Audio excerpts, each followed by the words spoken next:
Bismillahirrahmanirrahim.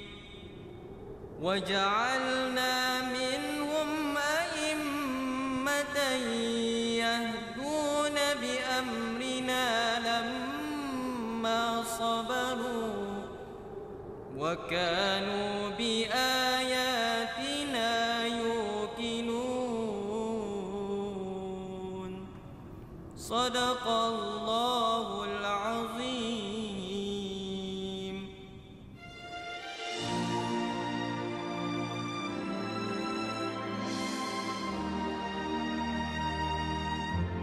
Negara Brunei Darussalam dikenali sebagai sebuah negara yang makmur, aman dan stabil. Kemakmurannya termasyhur di merata dunia dan nikmat dari kemakmuran itu dapat dikecap oleh rakyat dan penduduknya, baik yang tinggal di bandar-bandar maupun di kampung-kampung dan desa.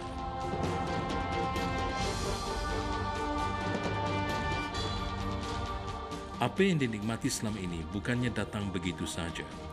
Ia adalah limpah kurnia daripada Allah Subhanahu wa taala melalui ulul amrinya, iaitu Kebawah Duli Maha Mulia Paduka Seri Baginda Sultan Haji Hassanal Bolkiah Muizzaddin Daulah, Sultan dan Yang di-Pertuan Negara Brunei Darussalam. Baginda adalah seorang raja dan juga pemimpin yang unik yang mencurahkan kasih sayang kepada rakyat baginda.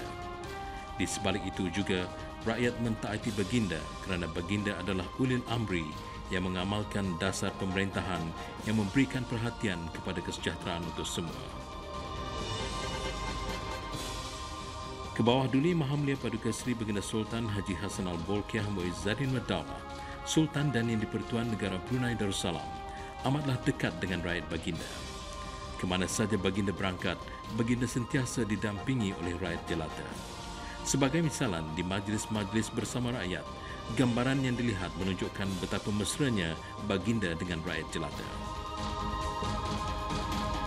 Pada hari-hari kebesaran Islam seperti sambutan Hari Raya Aidilfitri, baginda berkenan membukakan Istana Nurul Iman selama 3 hari untuk membolehkan rakyat jelata dan penduduk negara ini berjunjung ziarah ke hadapan majlis baginda.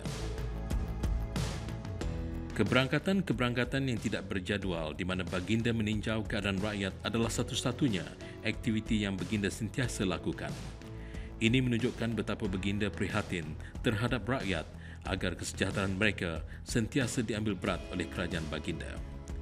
Lawatan seperti ini kerap baginda lakukan semasa pengurnian kunci-kunci rumah kepada rakyat yang berjaya mendapat kurnia skim perumahan di keempat-empat daerah. Di samping itu, hasil dari kekayaan negara juga diperuntukkan bagi keperluan-keperluan asas untuk kepentingan semua rakyat dan penduduk negara ini.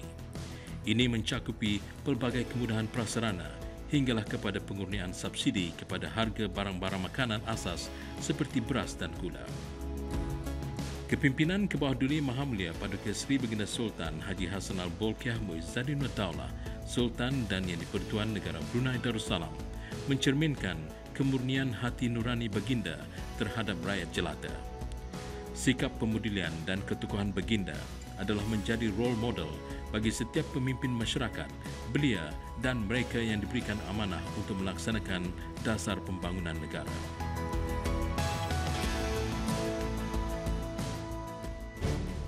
Dalam hubungan dengan negara-negara lain, kepimpinan Kebawah Duli Maha Mulia Paduka Seri Baginda Sultan Haji Hassanal Bolkiah Muizzaddin Daulah, Sultan dan Yang di-Pertuan Negara Brunei Darussalam sangatlah menyerlah.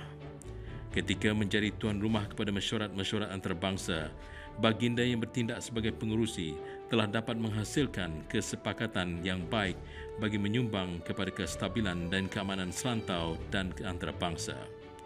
Dapatlah dikatakan bahawa baginda adalah tokoh antarabangsa yang disegani dan berupaya memberikan sumbangan besar kepada hubungan antarabangsa.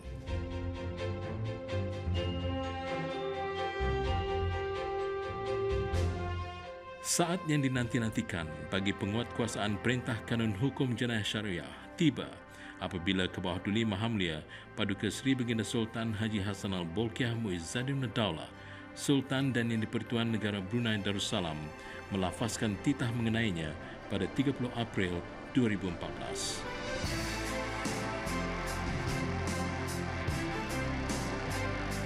Semua kenyataan ini wujud kerana berkat kepimpinan Raja yang bijaksana, tegas, adil, pemudilan, jujur dan berpandangan jauh. Ciri-ciri inilah antara intipati kepimpinan ke bawah Duli Mahamulia Paduka Seri Baginda Sultan Haji Hassanal Bolkiah Muizzaddin Daulah, Sultan dan Yang di-Pertuan Negara Brunei Darussalam.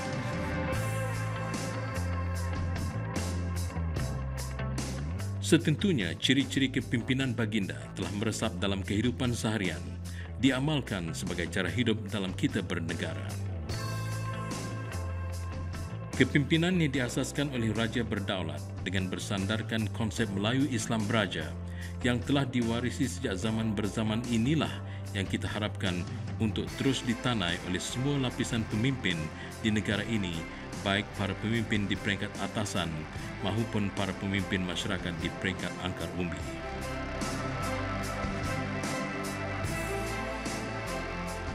Slogan sentiasa berbuat kebajikan dengan petunjuk Allah yang ternukil pada panji-panji negara Brunei Darussalam adalah merupakan akad dan tekad negara yang wajib untuk ditanami oleh semua rakyat dalam menggalas segala tanggungjawab yang telah diamanahkan, lebih-lebih lagi kepada golongan para pemimpin. Mereka bukan hanya bertanggungjawab terhadap orang yang dipimpinnya, tetapi juga akan dipertanggungjawabkan terhadap kepimpinannya. Ini adalah kerana kesejahteraan dan kemakmuran sesebuah negara dan kerajaan berkait rapat dengan kewibawaan para pemimpinnya. Bukan saja para pemimpin di peringkat atasan, tetapi merangkumi sehingga pemimpin di peringkat akar umbinya. Negara kini rancak bergerak menepati wawasan 2035 dan era selanjutnya. Para pemimpin setentunya menghadapi pelbagai cabaran untuk memenuhi keperluan masa kini sambil menempuhi masa hadapan dengan menyediakan keperluan generasi akan datang untuk memenuhi harapan-harapan mereka. Pemimpin masa kini berperanan untuk membimbing para belia ke arah mencapai wawasan negara. Belia adalah merupakan penyambung warisan kepimpinan dan kecemerlangan negara di masa akan datang. Mereka perlu mempunyai keazaman yang tinggi dan rasa tanggungjawab untuk memajukan diri sendiri demi agama, bangsa dan negara. Oleh itu, pemimpin masa kini dan belia yang bakal menjadi pemimpin masa hadapan perlu bersatu dan mempunyai hala tuju yang sama dan matlamat yang kukuh agar wawasan 2035 dicapai dengan jayanya.